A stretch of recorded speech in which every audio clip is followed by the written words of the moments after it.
Yeah, so I'll confess that I'm fairly hands off with my taxes. I have someone do them for me, simply because it's another one of those skills that I just don't have, and certainly don't have well enough to make sure that I'm doing it properly.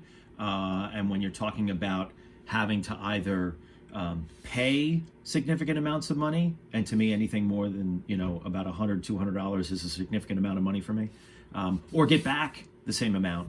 I want to make sure that someone's doing it and doing it properly and doing it in an organized way. And, so I'm sitting down with them, just like you said, Paul, for an hour or two once a year. I know it gets done right. Last year, I sat down with my CPA, and we literally just went through the form that right there on his computer. He plugged in all the numbers, and at the end of the meeting, it was done, right? And he practically hit return and sent it in, and filed it electronically. So I choose to work with a CPA.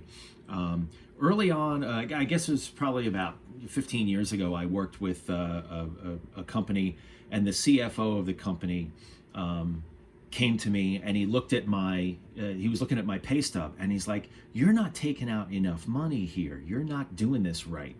And he sat down and he explained to me, which at the time was mind-blowing to me, how you boost your number of dependents in order to take enough money out of your weekly paycheck so that you're not paying anything at the end of the year. And his attitude, and it's the attitude that I've adopted, is you should break even at the end of the year or get as close to it as possible. In other words, you shouldn't get a refund and you shouldn't have to pay anything.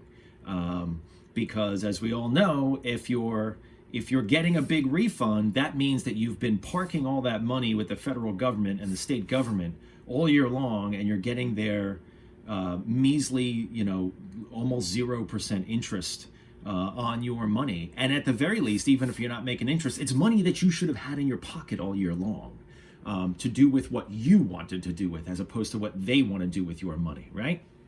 But my approach is that I always like to get just a little bit of a refund, enough that I can pay my CPA.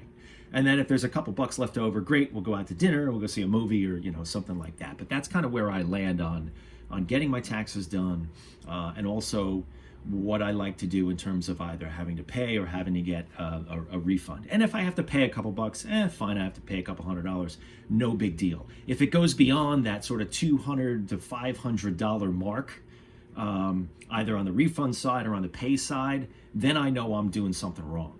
And so I need to adjust my W-2. Another thing too, Paul, I think we need to talk about is that, this is a scenario, taxes are a scenario which is kind of a set it and forget it. You fill out this form once at a job, and you leave it that way.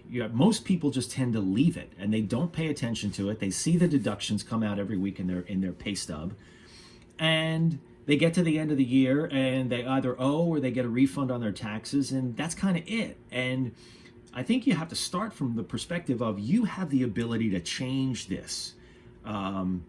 Yes, a lot of it is out of your control in terms of the tax law and what you're allowed to deduct and how you're allowed to do this.